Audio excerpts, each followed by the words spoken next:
What is going on, everybody? What is going on, the catch fam? My name is Jon Dawson, and in today's video we are hopping into another 2022 fantasy football mock draft. In today's draft we are in a 10-team full PPR mock, selecting from the 1.8 position through the ESPN platform. If you do enjoy today's content, be sure to hit that like button down below, hit that subscribe button if you are new to the channel, and of course drop any comments, questions, concerns pertaining to the 2022 fantasy football season down below, as well as any mock draft requests, whether it's a live subscriber mock draft through Sleeper or a pre-recorded video like this one. I'm happy to get it worked into the schedule for you. On top of that, be sure to join our Discord down below in order to get our mock draft invites and updates on when we are drafting. Without further ado, let's hop into another mock draft. So sitting at 1.8 overall in a 10-team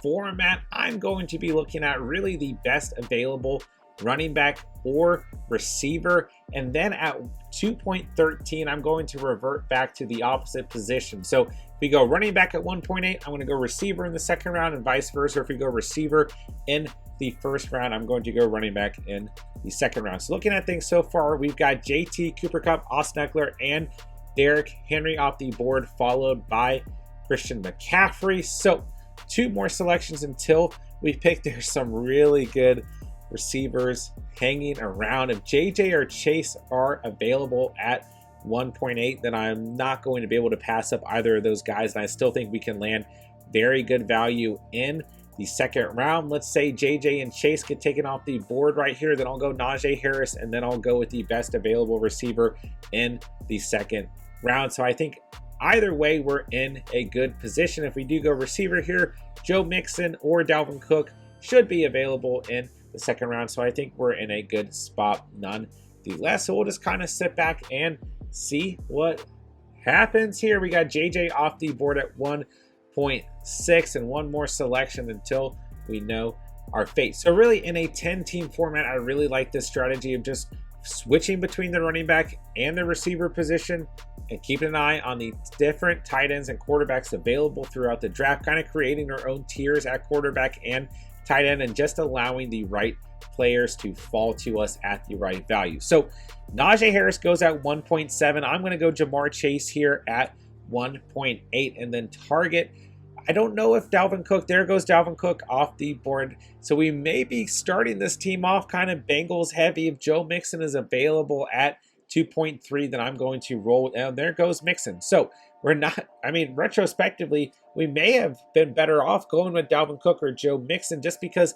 now looking at 2.3 with Devontae Adams off the board, we've got Deebo Samuel, Stephon Diggs, and CeeDee Lamb all available. There goes Stephon Diggs. So we still would have been able to land Deebo Samuel or CeeDee Lamb if we had taken Joe Mixon or Dalvin Cook. But nonetheless, we get a little bit more upside at receiver with Jamar Chase overall. And then sitting here at 2.3, looking at the running back position, I think I'm going to go with DeAndre Swift. I like Leonard Fournette a lot as well here, but let's go with Swift, and then let's move on until the next round. Okay, so we'll just take a step back and see who gets selected. Being that we went running back with our last selection, we're going to want to target a receiver with the 28th overall selection. So looking at who could potentially be available, if Mike Evans is sitting around, there's no way I'm passing up Mike Evans. I also like Jalen Waddle or AJ Brown. So we'll see who's available there, and then we'll revert back to the running back position after that. So one note through ESPN's rankings is that Nick Chubb is really, really low at 33 overall. He is going at the beginning of the second round in most 12-team mocks that we've done at the channel. So I would put an asterisk in your mock drafts by Nick Chubb, but there comes a point for the sake of the mock draft where I'm not going to pass up Nick Chubb. So we might be able to land him right there at pick 33 in the fourth round. So we'll just kind of keep seeing who gets taken off the board until we get too excited and make our little draft board here. So Kamara gone, Debo gone, James Conner gone, Keenan Allen gone, Javonte Williams gone, CeeDee Lamb gone, and one more selection in the third round. One other note for you guys that do draft through ESPN and or maybe conducting mock drafts through ESPN, looking at tight ends available, you got Mark Andrews and Travis Kelsey projected really far back as Cam Akers taking off the clock here. I mean, you're probably not going to be able to take Travis Kelsey in the 4th round of it, even a 10-team mock. Maybe Mark Andrews falls out that much, but I doubt it. I mean, I really think that Andrews and Kelsey will be gone by the mid-2nd round, but for the sake of mock drafts through ESPN, they're still floating around. So in the 3rd round here, we got Aaron Jones, Leonard Fournette, Cam Akers, and Jalen Waddle off of the board. Yeah, if Mike Evans falls here to pick 28, there's no way I'm passing him up. And the other guy sitting here that is just going to be really hard for me to not take a look at is Travis Kelsey, the guy we just talked about. I mean, if he falls out to 33, then I'm going to revert away from the running back position. But also, you could definitely argue that Travis Kelsey is the best player available. And there goes Mark Andrews. So I don't think Kelsey is going to fall out. Let's go ahead and let's go Mike Evans. Let's stick to our strategy going receiver, running back, receiver, running back. There goes Kelsey off the board. I still think there's plenty of talent in a 10-team league at the tight end position later on in the draft. But Kelsey and Andrews are just going to offer you that great positional value. In an 18 draft, I would definitely be going after Kelsey or Andrews. In a 10-team, I don't mind it, but nonetheless, we're going to go ahead and go receiver. And Saquon Barkley finishes out the 3rd round. Here in the 4th, we got Monty and Nick Chubb gone. So really, the running backs I would have really liked to add to this roster would probably be Nick Chubb or Saquon, but they're both gone. So let's go with Ezekiel Elliott as our RB2. I'm completely fine with that. And that will start off our roster. We got 2 running backs in DeAndre Swift and Ezekiel Elliott, and 2 receivers in Jamar Chase and Mike Evans. So I think we're in a pretty good spot overall, sticking true to our strategy. So looking at quarterback, we've got no quarterbacks off of the board. The tier that I want to select from is probably somewhere between Jalen Hurts and Joe Burrow. And those are 2 quarterbacks who I think hold just a ton of value at their current ADP. And really in ESPN, they're a little bit further back than we've seen in a lot of mock drafts and a lot of other formats. So I guess another note for those of you who do draft through ESPN, I mean, Hurts and especially Burrow, pretty far down on the quarterback list. I think they both are quarterbacks who could break into the top 5. So I really, really like them at their current ADP. So we'll keep an eye on those 2 guys. Looking at tight end, I like Kittle. There's a certain point in the draft where I'm not going to pass up Kittle and where I'd really strongly consider Dalton Schultz as well. But the other 2 tight ends that I really like are Dallas Goedert and Dawson Knox. If we don't land one of those 2 guys, I really like Hunter Henry or Mike Gesicki. So like I said at the beginning of the video, we're going to kind of build our own tiers of quarterback and tight end, just kind of keep an eye on each position and when players are being selected, and then draft a quarterback and tight end accordingly. So after my selection of Ezekiel Elliott, we've seen Mike Williams off the board, J.K. Dobbins, Josh Allen, our first QB at 36 overall, Breece Hall gone, Scary Terry gone, DJ Moore gone. We've got 1 more selection. It's Michael Pittman to end the 4th round, and we'll move right into the 5th round. Okay, so we've got the 48th overall selection. So I like Metcalf sitting there. We just went with Ezekiel Elliott with their last selection. I really like Metcalf on top of Jamar Chase and Mike Evans. And looking at pick 53, probably going to go running back. The guy I like here is probably Travis Etienne for sure, but Etienne at 64 overall through ESPN.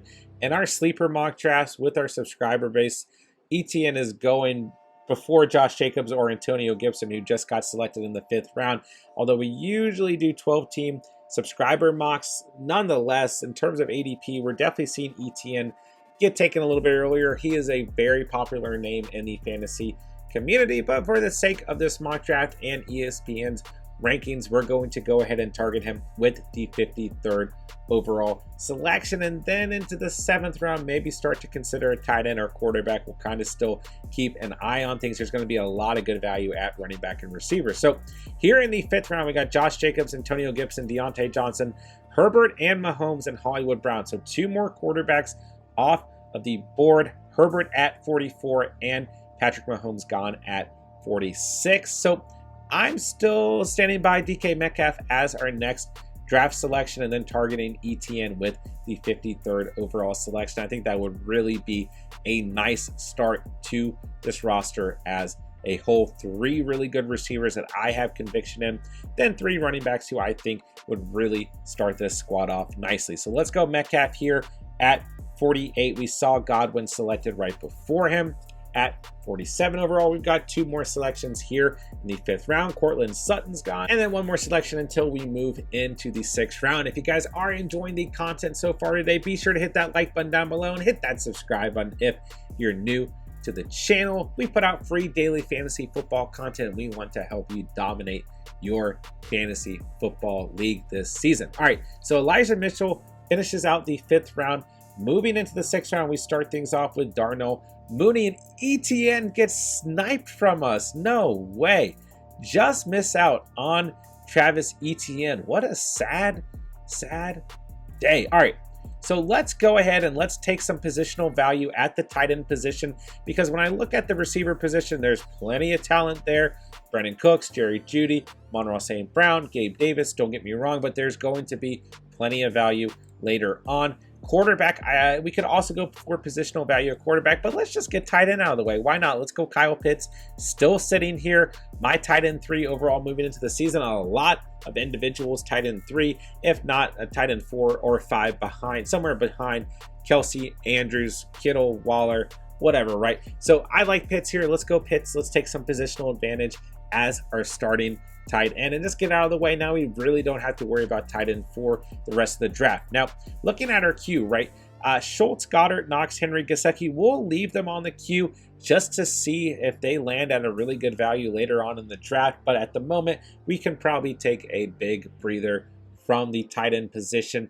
Maybe a guy like Hunter Henry or Dawson Knox is laying around at a point where there's just not the same value at receiver or running back. But like I said, we're probably good at tight end. Really got sniped there. Not able to draft ETN. So Jerry Jeudy, Miles Sanders, Patty and Cheese, George Kittle, Darren Waller, Brandon Cooks, and 1 more selection here in the 6th round. So looking at running back, the reason why I didn't go with another running back is because really for me, I don't really want to draft another running back until we get into this following tier of Tony Pollard, AJ Dillon, Chase Edmonds, Rashad Penny, James Cook, Melvin Gordon. Like, I think all those guys hold similar value to guys like Devin Singletary, CH, Kareem Hunt, or at least as much stability. So I'm going to revert away from the running backs who were available. So Kittle's gone, Waller's gone, 2 more tight ends gone, Brandon Cooks, Amon-Ra St. Brown gone into the 7th round. We've got Lamar Jackson, another tight end gone, so maybe we started a little bit of a run at the tight end position.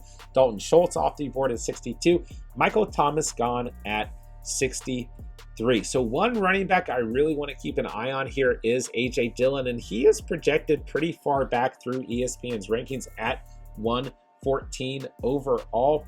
And I'm still just a big fan of AJ Dillon, but just a note, if you do play through ESPN, he is a player you can basically get at a discount. I mean, he is going far, far earlier in our subscriber mock drafts than where he is currently ranked in ESPN. So looking at quarterback, we still got Kyler Murray, Dak Prescott, Jalen Hurts, Joe Burrow, plenty of players to choose from. So we may end up going quarterback in the 8th round just to get it over with. But a player hanging around that I really like at this point in the offseason right now is Allen Robinson. I know that Gabe Davis is another really, really popular name. I don't mind Gabe Davis whatsoever as a wide receiver 4. And really, Gabe Davis versus Allen Robinson, both on superstar, high-scoring offenses as the wide receiver 2 or the assumed wide receiver 2. So I think Gabe Davis or Allen Robinson are great selections here. Let's go ahead and let's take Allen Robinson. Our receiving room is looking really, really strong overall. Definitely the highlight of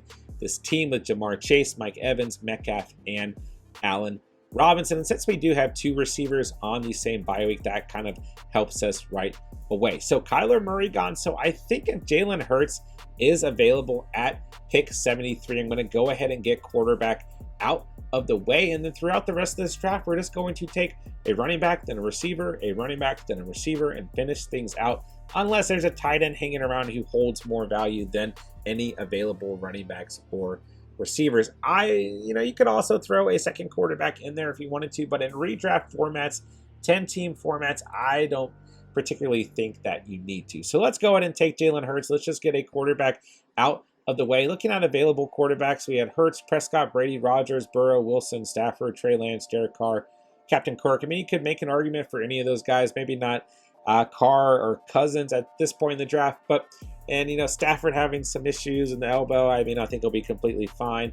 Trey Lance, a lot of people believe in the upside there, but not everyone does. So we had a lot of quarterbacks to choose from. In other words, for me, it's Burrow or Lance at this point in the draft, and then Prescott or Brady in the next tier. I still like Aaron Rodgers. I still like Russell Wilson, but I think you could hold off a little bit longer. Maybe not. There goes Russell Wilson right after our selection of Jalen Hurts. But generally speaking, you can hold off a little bit longer. But overall, Hurts is my guy there. He's got the rushing upside. I think he can easily break into the top 5 this year. I mean, last year, just don't forget, through more than the first 10 weeks of the season, he was your quarterback 1 until he had that little ankle injury and a bad game against the Giants and then kind of fizzled out at the end of the year. He was your quarterback 1 for over 50% of the fantasy season last year. I am still a huge fan of Jalen Hurts. The Eagles had a phenomenal draft overall. They had A.J. Brown to that offense. Man, I'm very excited about what Jalen Hurts is going to be able to do from a fantasy standpoint this year. But I also like Joe Burrow a lot in that same tier. I think he's going to have a phenomenal year. I think the difference is Hurts has that rushing upside as well. All right, so in the 8th round, after our selection of Hurts, we've seen Russell Wilson, Tyler Lockett, Christian Kirk, Singletary, Prescott, Brady, and Hawkinson gone, and into the 9th round we go. So looking at available players, I do like the idea of going after a DeAndre Hopkins here, who would bring some nice value to this team later on in the season. But I also just want to kind of ensure that we go out and we snag up AJ Dillon. I mean, he could easily fall out to 93, but he is a player I want on this roster. James Cook just got selected, who is another player who I really like as a late round running back. So especially since he's gone and now that Tony Pollard's gone, I really want to target AJ Dillon. We've got sniped once tonight by this team. Let's see if we get sniped again. If we do, then we'll be able to we'll survive. We'll figure something out. But I also really like Devonta Smith at this value at pick 86 overall. But nonetheless, we're going to target AJ Dillon here, and then we're going to go for another receiver at 93, as I think we have a very solid QB1 and a very solid tight end 1. So we don't get sniped at the running back position necessarily, but DeAndre Hopkins, who we just talked about, is no longer an option for us as he is selected. So let's go AJ Dillon here. And, looking at things, we're a little bit more receiver heavy than running back heavy, but let's just take a look at available running backs. I think we can hold off and still land 1 or 2 at least rookie players that I like a little bit later on. Let's take a look at receiver. Treylon Burks sitting here is very interesting. Yeah, let's go for some rookie upside. Let's go Treylon Burks on this roster at the receiver position, and then we'll just continue to load up at running back and receiver to finish things out. So here at the end of the 9th round, I think Elijah Moore is a really good value. Aaron Rodgers was selected as well. Moving into the 10th round, Damian Harris and Rashad Penny are gone. Treylon Burks is off the board by us. So I do like Rashad Penny at that value as well. He's another running back in those later rounds who I really like as well. Chase Edmonds off the board now, followed by Joe Burrow. So looking at the running back position, as we will want to target a running back at 108, I would probably go Melvin Gordon just because he's in a very nice handcuff situation, although I don't think anything's going to happen to Javonte. Same time, I do think Melvin Gordon is going to see work even with Javonte healthy. I really like Dameon Pierce as a rookie running back. Daryl Henderson's a running back in a committee that I'm a fan of. I like Tyler Alashir as well. Alashir and Pierce are very, very cheap at this point in the offseason in terms of rookie running backs who have very easy paths to become RB1s on their respective teams. I've been a little bit more bullish lately on Dameon Pierce because I'm hearing really good things coming out of training camp in terms of him being the RB1. And Tyler Alashir, I think he has a very good chance of being the running back 1 for the Falcons. But I think regardless, Cordell Patterson is going to cut into some of those carries, or at least certain packages, however they figure out how they want to utilize Patterson overall. So outside of that, I would also take a chance on Ramondre Stevenson, James Robinson, or Michael Carter. So let's get all those guys queued up as well. Looking at receiver, I like Chris Olave still floating around. I love Tyler Boyd. He's one of my favorite late round receivers. So I would say we're going to go for one of those running backs we just talked about at 108. And as Olave's off the board now, we're going to try and target Tyler Boyd at 113. So Let's take a look here in the 11th round. We've gone on Melvin Gordon. He is off the board. Zach Ertz is gone. So I would say that we're probably going to go after Dameon Pierce here, but I just don't know.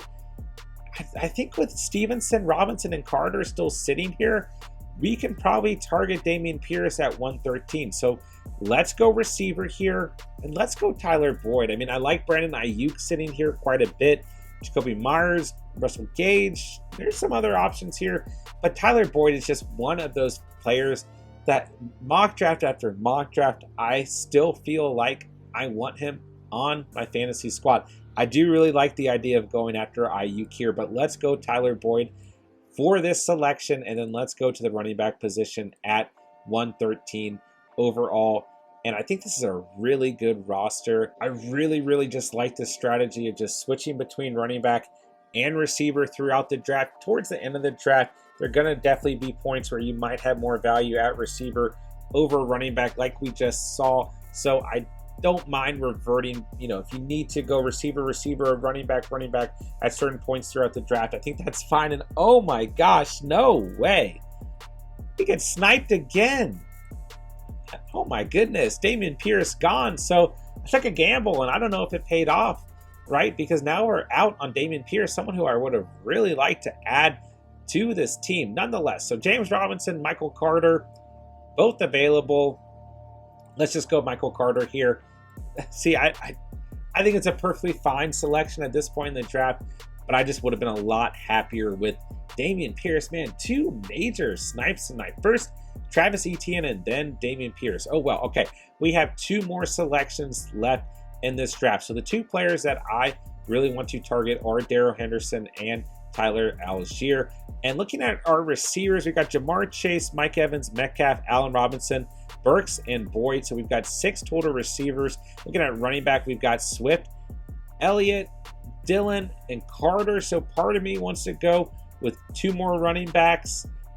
But we're definitely going with at least 1 more running back. Then we'll figure out what we want to do with that final spot. I mean, if Trey Lance somehow fell out here, I would take a chance on Trey Lance. I almost said I would take a lance on Trey Lance. I would take a chance on Trey Lance, but I don't think he's going to be available. So we'll probably just go with 2 more running backs to finish out this draft, but we'll take a look at what receivers are available as well. The problem is, at this point in the draft, this tier of running backs isn't very attractive to me. So if Henderson and Alashir are available at 128 and 133, I'll probably just finish out the draft with those 2 guys, because I'm not completely confident in Michael Carter. I think he's a good value there. I still think he's going to get plenty of work, believe it or not. Even with Breece Hall added to that offense, I really do think Carter's still going to be a part of the offense as a whole, but I would just like a little bit more depth at running back, being that we've got Swift and Elliott as our main starters. I do like A.J. Dillon at the value we got him. Don't get me wrong, I think Carter is a good value, but I just want more depth there, because I think our quarterback and tight end position look great, and I think our receiver room is absolutely stacked. So at the end of the day, I think the best move for this offense overall is just to finish things out with 2 running backs. Another option we could go with here is 1 running back and go Derek Carr, put a little bit more of a low ceiling quarterback, but lots of consistency behind Jalen Hurts. That's an option. Hunter Henry as well, if you wanted a second tight end, would be a really nice, good value pick here. But let's just go ahead and stick with our guns. Let's go Daryl Henderson, and then at 133, we'll go with Tyler Alashir, as long as we don't get sniped again. And we'll just finish out with a couple extra running backs. But like I said, if you wanted a tight end here and 1 running back, I would go Hunter Henry and one of the 2 running backs, Henderson or Alashir. If you wanted a second quarterback behind Hurts, I would easily go Derek Carr and then go with one of those 2 running backs. So I think we had a couple options here at the end of the draft, but for the sake of this mock draft, we'll go ahead and we'll select 2 running backs, and then we'll just pick the best available defense or kicker, and then we'll have another mock draft in the books. All right, coming up on pick 148, the defense available I like the most at the moment is the Colts defense. Let's take a look at kicker. Wow, no kickers taken. So we could really gain some positional advantage if we go after Justin Tucker at 148 and still be able, I mean, yeah, the Colts defense just got selected, and I think there's a high chance that the Patriots or Rams fall out to 153. And if not, we can still go with the Eagles or the Broncos. So yeah, we're taking Justin Tucker all day long here. What a steal, man. And then I would love to land, I mean, oh, the Chargers available as well. So the Chargers, Patriots, Rams, Broncos, Eagles would be my selections here. The Washington Commanders just got selected. Matt Gay just got selected. I mean, a phenomenal kicker nonetheless. But we'll just kind of sit back. I mean, we're going to get a really good defense as well. So that selection of Justin Tucker is great for us. But nonetheless, a good team overall, a great draft overall. I think, we got sniped a couple of times tonight. We had some things to work around, but I still think we ended up with a really good roster. And regardless of what defense we land here, I mean, we've got our pick, right? Chargers made a ton of good acquisitions in the offseason. I don't know how quickly everything is going to mesh. They were really bad in the secondary last season. Don't let the Rams fool you. I mean, I do think that Bobby Wagner being added to this defense is going to make a difference, but they weren't great from a fantasy perspective last year. Then I like the Patriots just because of the system, but they've lost a lot of key players, and I'm a little bit worried about them, but I do like this system, and I do believe in them. The Eagles and Broncos have some favorable matchups, right? And I think they're good streaming teams. So at the end of the day, you've got some options here. The Steelers always an option as well. The Browns have a very favorable matchup scheduled to start the year. I don't know. Let's just go with the Rams. We obviously just went over like 5-6 scenarios. Any of those teams would have been fine, but we'll go with the Rams for the sake of this mock draft. And that will do it for today's video. If you did enjoy today's video, be sure to hit that like button down below. Hit that subscribe button if you're new to the channel. Check out all of our links down below. Feel free to drop a comment down below as well with what you thought of today's mock. If you guys have any mock draft requests, whether it is a live subscriber mock draft through Sleeper or a pre-recorded video like this, regardless of platform, regardless of scoring format, number of teams, whatever it may be, let me know and I'll get it worked into the schedule as well. Here's a final look at the team. Jamar Chase, DeAndre Swift, Mike Evans, Ezekiel Elliott, DK Metcalf, Kyle Pitts, Allen Robinson, Jalen Hurts, AJ Dillon, Treylon Burks, Tyler Boyd, Michael Carter, Daryl Henderson, Tyler Alashir, Justin Tucker, and the Rams defense. A nice little squad we threw together. So that'll do it for today's video. And with that, I'll say thank you guys so much for watching and or listening. And remember, you saw it here on The Catch.